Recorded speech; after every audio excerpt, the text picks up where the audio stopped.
නමෝ බුද්ධාය සුබ දවසක් වේවා පින්වන්ත දරුවනේ. ඔන්න අදත් සුපුරුදු පරිදි අපි සම්බන්ධ වෙනවා අනුමාන ප්‍රශ්න පත්‍ර අංක 5 සාකච්ඡා කරන්න. එහෙනම් මේ වෙනකොට ප්‍රශ්න කොටස් 4ක් මම සාකච්ඡා කරලා අවසන් කරලා තියෙනවා. ඔයාලට පුළුවන් මගේ YouTube channel එකේ පහත දාන description එකේ දාලා තියෙන link ටික සමග සම්බන්ධ වෙලා අනිකුත් පේපර් 4ක් ඔයාලට සාකච්ඡා කරන්න ඒ වගේම අවබෝධයක් ලබා ගන්න. ඉතින් අද පේපර් එකෙත් මම අනුමාන කරපු ප්‍රශ්න කිහිපයක් සාකච්ඡා කරන්න නියමිතයි. ඒතර මේ ප්‍රශ්න වලට gedare ඉඳන් නැවත නැවත පිළිතුරු සම්පාදනය කරන්න. ඔයාගේ ගුරුවරයා ඔයාට දීලා තියෙන තීරණ නෝට් ටික ආකාරයටම මේ ප්‍රශ්න වලට පිළිතුරු සම්පාදනය කරන්න උත්සාහයක් යෙදෙන්න.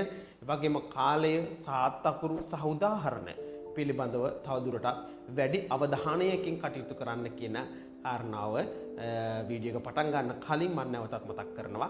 ඒ වගේම තවමත් මගේ YouTube channel එක subscribe කරලා නැත්නම් subscribe කරන්න bell icon එකත් click කරන්න අමතක කරන්න එපා. එහෙනම් අපි යමු පළවෙනි ප්‍රශ්නය සාකච්ඡා කරන්න.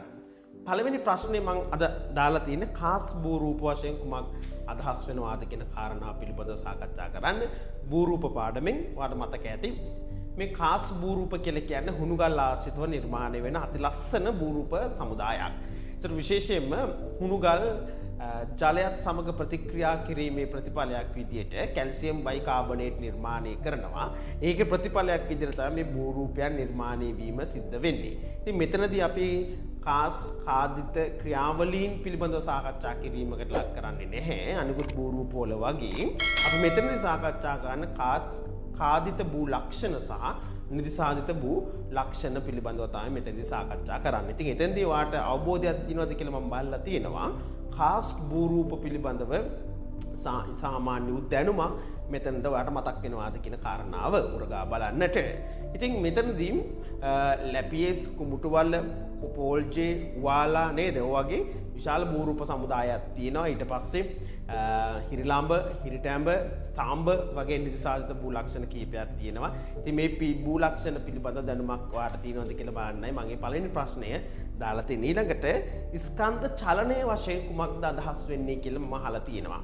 මම වේගයෙන් මේ ටික කතා කරගෙන යන්නේ ඔයාට මේ පිළිබඳව දල අදහසක් ලබා දීමට පමණයි. හරිද? ඒතර ස්කන්ධ චලනය කියලා කියන්නේ මොකක්ද?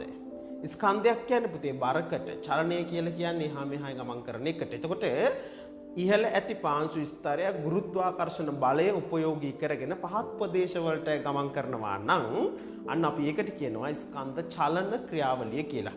අපිට මේ වචනේ එච්චර හුරු නෑ නේද? එහෙනම් අපි ඒකට කියනවා මොකක් කියලාද? නාය යෑම් ක්‍රියාවලිය කියලා. පැහැදිලිද?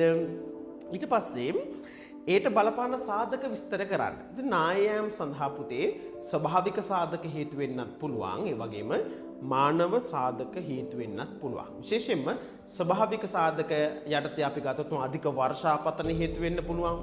භූ අභ්‍යන්තරයේ තියෙන පාෂාණ ස්තරවල ට්‍රැක් එකක් නැත්නම් ඉරිතලා යාමක්, ජීර්ණයටපත් වීමක් මේකට හේතු වෙන්න පුළුවන්. ඒ වගේම earthquake එකක් නැත්නම් අපි කියන භූමිකම්පාවක් විවාලපෑම් මේක සිද්ධ වෙන්න පුළුවන්. ඉතින් ওই විදිහට ඔයා කාරණාවන් ගොඩක් දන්නවා. ඒ වගේ භෞතික සාධක මේකට හේතු වෙන්න පුළුවන්. ඒ වගේම මානව කාරණාවන් විදිහට අපි කතා කරොත් එහෙම අක්‍රමවත් ඉඩම් පරිහරණය කිරීම කටයුතු, ඒ වගේම නිසි පරිදි ඉෂ්ට කරන්නේ නැති සංවර්ධන ක්‍රියාවලීන්, ඒ වගේම කෘෂිකාර්මික කටයුතු, ඒ වගේම වනහරණේ ක්‍රියාවලීන්, කෘෂිකාර්මික තත්ත්වයන් එක්ක නේද? ඉතින් මේ වගේ දේවල් අපිට සාකච්ඡා කරන්න පුළුවන් මානව කාරණාවන් විදියට ස්කන්ධ චලනයක් ඇතිවීමට බලපාන කාරණා විදියට. ඊට පස්සේ බහිර්ජන්‍ය ක්‍රියාමගින් සිදු කළ හැකි ආර්ථික ක්‍රියාකාරකම් මොනවාද? තා හොඳ ප්‍රශ්නයක්. තා හොඳ ප්‍රශ්නයක්. අවුරුද්දක වගේ මේ වගේ ප්‍රශ්නයක් පොඩ්ඩක් ටච් කරලා තියෙනවා විභාග දෙපාර්තමේන්තුව.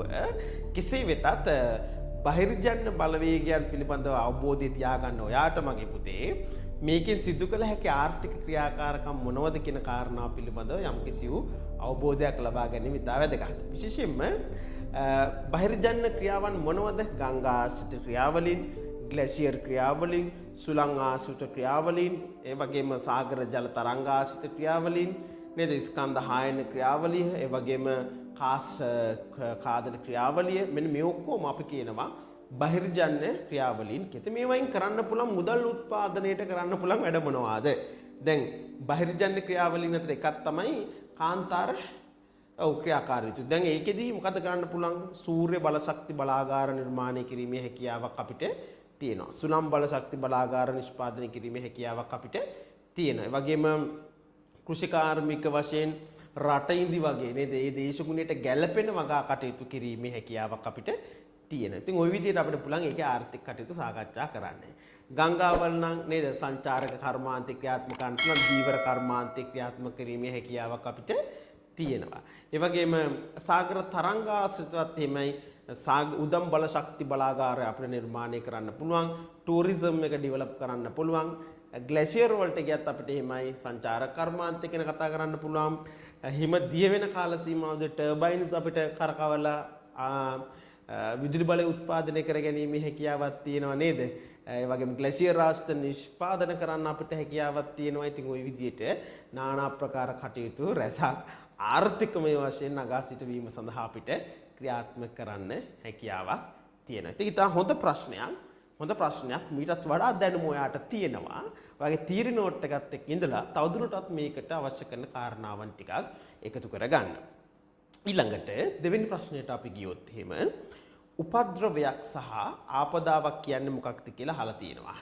පුතේ මේ දේශගුණ ආපදා කියන පාඩමත් එක තමයි මේක සම්බන්ධ වෙලා තියෙන්නේ. උපද්‍රවයක් සහ ආපදාවක්. උපද්‍රවයක් කියලා අපි අර්ථකථනය කරගන්නේ යම්කිසි ස්වභාවික හෝ මානව ක්‍රියාකාරකමක් නිසා ඇතිවන්නා වූ සංසිද්ධියකට. සංසිද්ධිය. අනේ වචන ඉතා වැදගත් නේද? සංසිද්ධිය. ඒතර ඒ සංසිද්ධිය නිසා ඇතිවන්නා වූ හානියට තමයි අපි ආපදාව කියලා අර්ථකථනය කරන්නේ. දැන් පැහැදිලි ඇති. එහෙනම් සුනාමිය සංසිද්ධිය. සුනාමිය නිසා ඇතිවන ජීවිත සහ දේපල හානිය ආපදාව. පැහැදිලි ඇති. අන්න එහෙනම් උපද්‍රවය සහ ආපදාව අපිට මේ විදිහට අර්ථකථනය කිරීමේ හැකියාවක් තියෙනවා.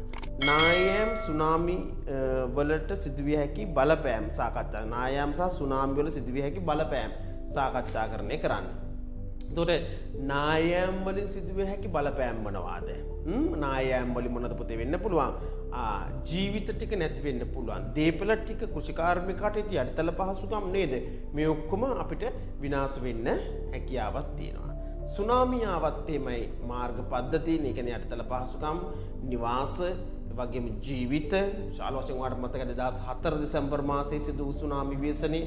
ඒ වගේම අරනායක රාමසර කන්ද නායෑමෙන් සිදුවුණු ව්‍යසනය, මීතුට මුල්ල කුණු කන්ද නායෑමෙන් සිදුවුණු ව්‍යසනය නේද? ඔයාලට මතකයි. ඒතකොට මේකෙදි විශාල බලපෑම් ගොඩක් සිද්ධ වෙනවා කියන කාරණා බොහෝම ප්‍රැක්ටිකල් ඒ වගේ ප්‍රශ්න. ඒතකොට ඒකට ඇත්තටම පන්ති යන අවස්ථාවක් වෙන්නේ නැහැ. සාමාන්‍ය විදිහට තමුන්ට එකතු කරලා මේ ප්‍රශ්නෙට උත්තරේ ගොනු කරගැනීමේ හැකියාවක් තියෙනවා.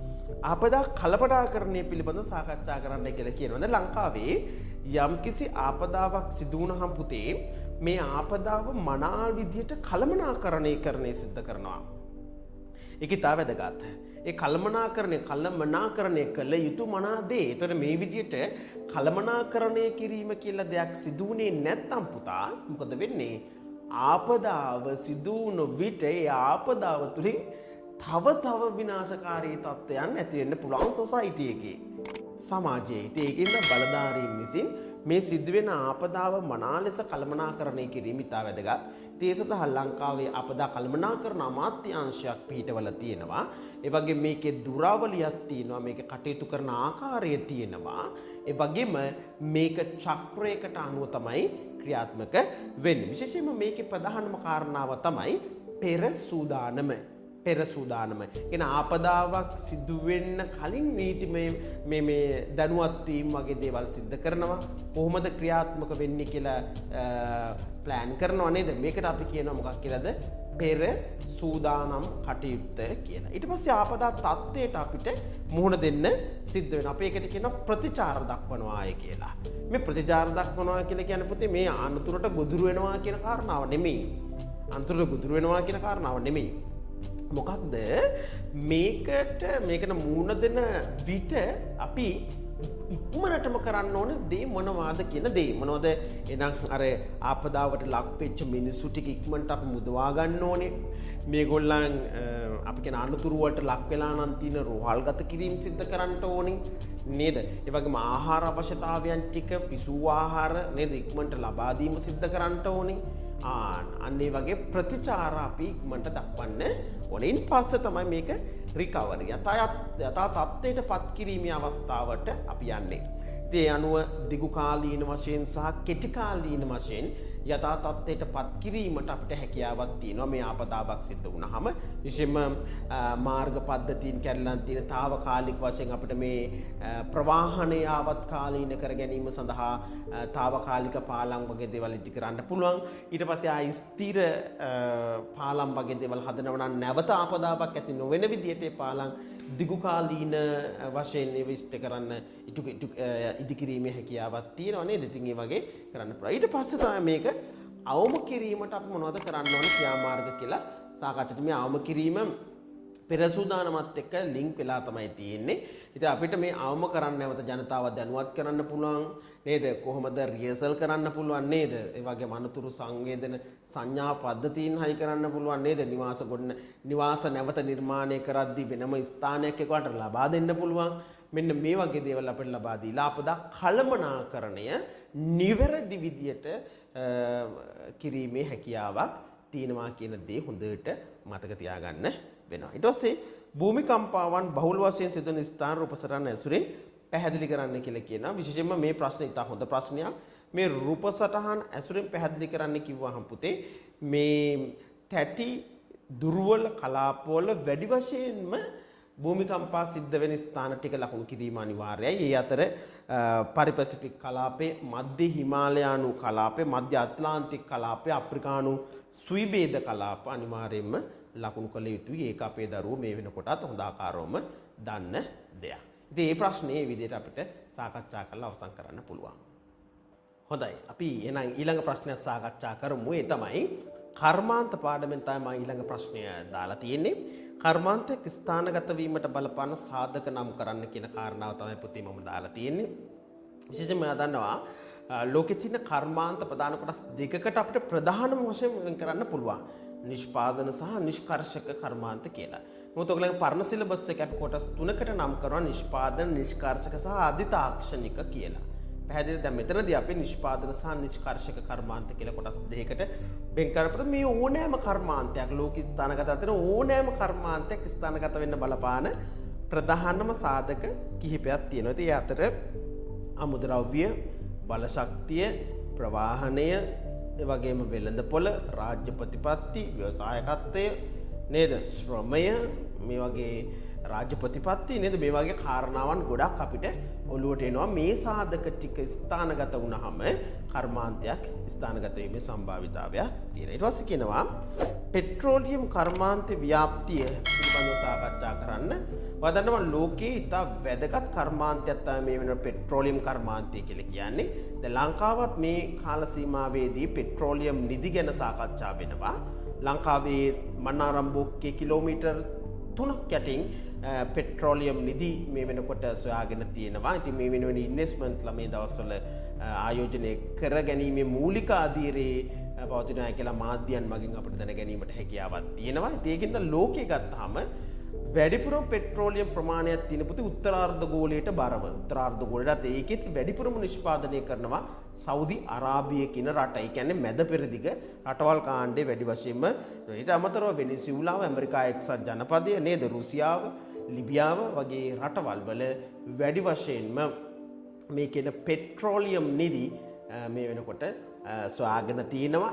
කැනීම් කටයුතු සිද්ධ කරනවා සහ ඒවා මේ වෙනකොට භාවිතයට ගැනීම සිද්ධ කරනවා කියන කාරණාව මතක තබා ගත යුතුයි. ඒකේ වෙළඳාම ගැන කතා කරන්න කිව්වහම පුතේ ඒකේදී ඉම්පෝර්ට්, එක්ස්පෝර්ට්, ඒ කියන්නේ ආනයන, අපනයන කටයුතු, ඒ වගේ මේගොල්ලන්ගේ ඔපෙක් සංවිධානයේ ව්‍යුහය, ඔපෙක් සංවිධානයේ කටයුතු නේද?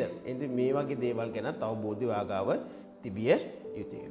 ඊට පස්සේ කියනවා ඒ ගැටලු ඒ කියන්නේ පෙට්‍රෝලියම් කර්මාන්තයේ ගැටලු මොනවද කියලා කතා කරන්න තියෙන්නේ. ලෝකේ ගත්තාම අද ගෝලීය උණුසුමක් ගැන ලෝක ප්‍රජාවන් වැඩි වශයෙන් අවධානය යොමු කරනවා නේද? ඒතර මේ ගෝලීය වශයෙන් ලෝක ප්‍රජාවන් ගෝලීය උණුසුමක් ගැන කතා කරනකොට ඒකට වැඩිම හේතුව වෙලා තියෙන්නේ අද වෙනකොට මොකද පුතේ? මේ කාබන් විමෝචනය. ඒතර මේ කාබන් විමෝචනය වැඩි වශයෙන් සිද්ධ කරන්නේ මොකකින්ද? ඔව් පෙට්‍රෝලියම් කර්මාන්තයෙන් ලබා ගන්නා වූ නිෂ්පාදන වලින් මොනවද? පෙට්‍රල්, ඩීසල්, භූමි තෙල්, මේ නේද? ගෑසස් වර්ග මෙන්න මේ වගේ දේවල් වල කාබන් වැඩි වශයෙන් විමෝචනය වන්නේ. මේවර එක්සත් ජාතීන්ගේ සමුළුවේදී පවා මේ කැම්පේන් පිළිබඳව වැඩිපුර කතා වුණා. ඒ නිසා හොඳට මතක තියාගත යුතුයි ආදරණීය දුවේ පුතා. පාරිසරික ගැටලුවක් විදිහට ගෝලීය උෂ්ණත්වය වැඩි කරන්න මේක හේතුවක් වෙනවා කියන දේ හොඳට මතක තියාගන්න. ඊට පස්සේ ගල් අඟුරු කර්මාන්තයේ ප්‍රවණතාවයන් මොනවද කියලා අහනවා. අද වෙනකොට මේ ගල් අඟුරු ප්‍රවණතාවයන් තමයි පුතේ මේ ගල් අඟුරු වෙනුවට ආදේශක බලශක්ති මූලයන් හඳුනාගෙන තියෙනවා නේද? අද ගොඩක් යලපන ගිය ටෙක්නොලොජි එකක් තමයි මේ ගල් අඟුරු තාක්ෂණය කියලා කිව්වම ආයාසකර වේසකර ක්‍රියාවලියක් තමයි ගල් අඟුරු කර්මාන්තය කියලා. කියන්නේ ඒකට අද ආදේශක ද්‍රව්‍ය ඇවිල්ලා තියෙනවා පෙට්‍රල්. ඒ කියන්නේ පෙට්‍රෝලියම් නිෂ්පාදනය ඇවිල්ලා තියෙනවා. ඒ වගේම පුනර්ජනනීය බලශක්ති ප්‍රභේදය ඇවිල්ලා තියෙනවා. ඒක ඉතාම වැදගත් දෙයක්. ඊට පස්සේ මේ සම්පත ඉතා වේගෙන් ෂේ වීගෙන යනවා. ඒකත් ප්‍රවණතාවයක්. ඒ වගේම පතල් වල ගැඹුර වැඩි වීගෙන යනවා. ඒකත් ප්‍රවණතාවයක් නේද? ඉතින් ඔය විදිහට ප්‍රවණතාවයන් කිහිපයක් අපිට හඳුනා ගැනීමේ හැකියාවක් තියෙනවා. පැහැදිලි ඇති. හොඳයි. අපි එහෙනම් ඊළඟට යමු 4 වෙනි ප්‍රශ්නය පිළිබඳව සාකච්ඡා කරන්නට. 4 වෙනි ප්‍රශ්නය අහලා තියෙන ශ්‍රී ලංකාවේ සංචාරක කලාපයන් නම් කරන්න කියලා. ශ්‍රී ලංකාවේ සංචාරක කලාප කිහිපයක් තියෙනවා කියලා මේ වෙනකොටත් දන්නවා. ප්‍රධාන වශයෙන් කොළඹ, මහා කොළඹ, දකුණු වෙරළ තීරය, නැගෙනහිර වෙරළ තීරය, උතුරු වෙරළ තීරය වගේම මධ්‍යම කඳුකර ආශ්‍රිත ප්‍රදේශ සහ ඓතිහාසික නගර කියන ස්ථාන දැන්ටමත් ලංකාවේ සංචාරකයන් වැඩි වශයෙන්ම ගැවසෙන ප්‍රදේශයක් කියලා මතක තබා ගත යුතුයි. ඊළඟට සංචාර කර්මාන්තයේ පදනම පිළිබඳව සාකච්ඡා කරන්න. මේ පදනම කොටස් දෙකකින් හැදිලා තියෙනවා. මොකක්ද ඒ? භෞතික පදනම සහ මානව පදනම කියන කාරණා දෙකෙන්. විශේෂයෙන් භෞතික පදනමට යන්නේ පරිසරය හා සම්බන්ධව නිර්මාණය වූ දේවල් ටික. ඒ අනුව වනාන්තර පද්ධතීන්, වෙරළ තීරය නේද? ඒ වගේම දිය ඇලි, කඳුකර ප්‍රදේශ මේ ඔක්කොම වැටෙන්නේ භෞතික පදනමට. ඒ වගේම මානව වශයෙන් අපි ගත්ත සංස්කෘතිය, ඒ වගේම ආගන්තුක සත්කාර, ඒ වගේම ආයුර්වේද ක්‍රමවේද නේද? මෙන්න මේ වගේ දේවල් යන්නේ මානව කටයුතු. මේ ඔක්කොගේම එකතුවක් විදිහට තමයි සංචාර කර්මාන්තය ලංකාවේ ක්‍රියාත්මක වෙන්නේ. ඒ නිසා ඒ සඳහා බලපාපු පදනම පිළිබඳව කතා කරන්න කිව්වම ඔය කියන කාරණාවන් වලින් කරුණු තුනක් ඔය අරගෙන විස්තර කරා නම් ඔයාට උපරිම ලකුණු ගැනීමේ හැකියාවක් තියෙනවා. අපි ඊළඟ එකට ගියොත් පුතේ සංචාරක කර්මාන්තයේ ප්‍රභේද සාකච්ඡා කරන්න කියලා තියෙනවා. ඉතින් ඒක ඉතා වැදගත් කොටසක්. ඒ අතර පරිසර සංචරණ ප්‍රභේද. පරිසරයේ යම් කිසිතෙන් දැකීමට පරිසර සෞන්දර්යාත්විද ගැනීම සඳහා පරිසර සංචරණය ඇති කරන තියෙනවා. සංස්කෘතික සංචරණ ප්‍රභේද. සංස්කෘතික ස්ථාන නිර්මීම සඳහා සංචාරකින් විශාල ප්‍රමාණයක් ලංකාවට ඇදිලා එනවා. ඒ වගේම තමයි ප්‍රතිමෝදක සංචරණය. කියන්නේ විවේකය, විනෝදය, ආස්වාදයේ විදිය ගැනීම සඳහා සංචාර කර්මාන්තයට නිරත වෙනවා. විශේෂයෙන් වෙරළබඩ ප්‍රදේශ මේගොල්ලන්ගේ කේන්ද්‍රස්ථානයේ වෙලා තියෙනවා. සෞන්දර්යාත්මක සංචරණ දියඇලි වගේ දේවල් බලන්න නේද? අන්න ඒ වගේ දේවල් බැලීම සඳහා සංචාරකයෝ ලංකාවට එන සෞන්දර්යයන්. ඒකට ත්‍රාසජනක අපි කියන ඇඩ්වෙන්චර් වික්‍රමයන් ආසිය සංචරණය ඒක ලංකාවේ තා වැදගත් තා වේගෙන් ඩෙවලොප් වෙන අංශයක් විදිහට පෙන්වා දෙන්න පුළුවන්. ඔන්න ඔය අංශ ටික තමයි ලංකාවේ සංචරණ ප්‍රභේදයන් කිව්වහම ඔයාගේ ඔළුවට එන්න ඕනේ. ඊට පස්සේ කියනවා ඒ බලපෑම සංචාර කර්මාන්තයේ බලපෑම පුතේ අපිට ආකාර කිහිපයකට සාකච්ඡා කරන්න පුළුවන්. ඒ අනුව ආර්ථිකමය බලපෑම, සෝෂල් ඒ කියන්නේ සමාජ සංස්කෘතියට සිද්ධ වෙන බලපෑම, වගේම එන්වයරන්මන්ට් පාරිසරයට සිදුවන බලපෑම ඔයාලට සාකච්ඡා කරන්න පුළුවන්. පාරිසරික වශයෙන් හිතකර සහ අහිතකර පැත්ත, සමාජ සංස්කෘතියට හිතකර සහ අහිතකර පැත්ත, ආර්ථිකයට හිතකර සහ අහිතකර පැත්ත විදිහට මේක මේ විදිහට ඔයාලට කතා කර ගැනීමේ හැකියාවක් තියෙනවා. දැන් ගත්තොත් එහෙම අපි පරිසරයේ මේ ආර්ථිකමය වශයෙන් ගත්තොත් පුතේ වාසි අවාසි ගොඩක් මේකෙදී හඳුනා ගැනීමට හැකියාවක් තියෙනවා. විශේෂයෙන්ම සංචාර කර්මාන්තයේ ආර්ථිකයට විශාල වශයෙන් මොකද වෙන්නේ? විදේශ විනිමය උත්පාදනය වීම සිද්ධ වෙනවා. ඒ වගේම විශාල වශයෙන් ඍජු සහ වක්‍ර රැකියාවන් නිර්මාණය වීම සිද්ධ වෙනවා. විශේෂයෙන්ම ප්‍රාදේශීය සංවර්ධනය වීම සිද්ධ වෙනවා නේද? මේව ඔක්කොම බලපාන්නේ කොහෙටද? ආර්ථිකයට ඍජු වශයෙන්ම බලපාන කාරණාවන් කියලා මතක තියාගන්න. ඒ වගේම අපේ ස්වයං රැකියා කර්මාන්තයක් විදිහට හස්ත කර්මාන්තයේ නිරත වෙන පුද්ගලයන්ට දේශීය වශයෙන් ආදායම් මාර්ග උත්පාදනය කර ගැනීමට නේද මේක වැදගත් වෙලා තියෙනවා කියන කාරණාව හොඳට ඔළුවේ තියාගත යුතුයි. ආර්ථික වශයෙන් අවාසිදායක තත්ත්වයන් මොනවාද? මේ සංචාර කර්මාන්තය කියන්නේ මාස 6ක් විදියට ඔෆ් සීසන් ඔන් සීසන් විදියට යන කර්මාන්තයක්. ඒකට ඔයා දන්නවා උත්තරාර්ධ ගෝලයට ශීත ඍතුව වෙද්දී ලංකාවේ සංචාර කර්මාන්තයේ ඔන් සීසන් එක. ඔන් සීසන් එක. ඒ කියන්නේ ලංකාවට සංචාරකින් දේශගුණික විචල්යන් අත්විඳ ගැනීම සඳහා ලංකාවට පැමිණෙනවා. යන්න. එතකොට අපේ සංචාරක ඔන් සීසන් මාස 6ක් විතර මේ කාල සීමාව තිනකොට සංචාර කර්මාන්තේ නිරත වෙන පුද්ගලයින්ට අතිවිශාල ආදායමක් ඒ තුලින් ලැබෙනවා. ඒක හිතකර ලක්ෂණයක්. නමුත් මාස 6ක් ඒ කියන්නේ උත්තරාර්ධ ගෝලයට වැඩි වශයෙන් ග්‍රීෂ්ම ඍතුව උදා වෙද්දී අපේ සංචාර කර්මාන්තයේ ඔෆ් සීසන් වෙනවා නේද? අන්න එතනදී හෝටල් වල ශ්‍රමිකයන්ට පඩි ගෙවන්න ඕනි. ඒ වගේම විදුලි බිල ගෙවන්න ඕනි. ජල බිල ගෙවන්න ඕනේ. මිනුකුත් වාරික ණය වාරික තියෙනවා නම් ඒව ගෙවන්න ඕනේ. මේව නවතින්නේ නෑ. ඒතර ආදායමක් නෑ, එක්ස්පෙන්ඩිචර් එක තියෙනවා. ඒතර මෙතන පැහැදිලි අපිට ගැටලුවක් තියෙනවා නේද? පැහැදිලි ගැටලුවක් තියෙනවා. ඒ නිසා ඒකත් හොඳට ඔළුවේ තියාගන්න ඕනේ. ඒක ආර්ථික වශයෙන් අවාසිදායක දෙයක්. ඒ වගේම ඇතැම් වෙලාවට සංචාරකයෝ පුතේ ඒක දේශීය සංචාරකයෝ ඉන්නවා. ඒ කියන්නේ තමන්ගේ රටේ දේවල්ම පරිභෝජනය කරන සංචාරකයෝ ලංකාවට එන්න පුළුවන්. උදාහරණ වශයෙන් බ්‍රිතාන්‍ය වගේ රටවල් වලින් ලංකාවට එන පුද්ගලයෝ ඉන්නවා. ඒතර ඒගොල්ලන්ට ඕනේ ඒගොල්ලන්ගේ රටේ නිෂ්පාදනය කරපු දේවල්ම පරිභෝජනය කරන්න. ඒකින්ද හෝටල් හිමියන්ට සිද්ධ වෙනවා හෝටල් ඉදිකිරීමේදී ඒ අමුද්‍රව්‍ය ටික පිට රටින් ආනයනය කිරීම සිද්ධ කරන්න. ඒතර විදේශ විනිමය මොකද වෙන්නේ? කාන්දු වීමකට ලක් වෙනවා. ඒක අපේ රටට විශාල බලපෑමක් කියලා මතක තබා ගත යුතුයි. ඒ වගේම මේ සංචාරකයන් වැඩි වශයෙන් ගැවසෙන ප්‍රදේශවල මගේ පුතේ මොකද වෙන්නේ? භාණ්ඩ හා සේවාවල මිල මට්ටම් ඉහළ යනවා. දේශීය පුද්ගලයෙකුට පවා ඒව ලබා ගැනීමට වෙන්නේ අධික මුදලකට. නේද? අන්න ඒක අවාසියක්. ඉතින් ඔයගේ වාසි අවාසි ඉකොනොමි පැත්තෙන් අපිට බැලුවාම තියෙනවා. සෝෂලයිස් වෙන සමාජීය වශයෙන් බැලුවොත් හිතකර පැත්ත මොනවද? විවිධ භාෂාවන් වර්ග ඉගෙන ගැනීමේ හැකියාවක් තියෙනවා. ඒ රටවල ආගම දහම් පිළිබඳ දැනුමක් ලබා ගැනීමේ හැකියාවක් තියෙනවා.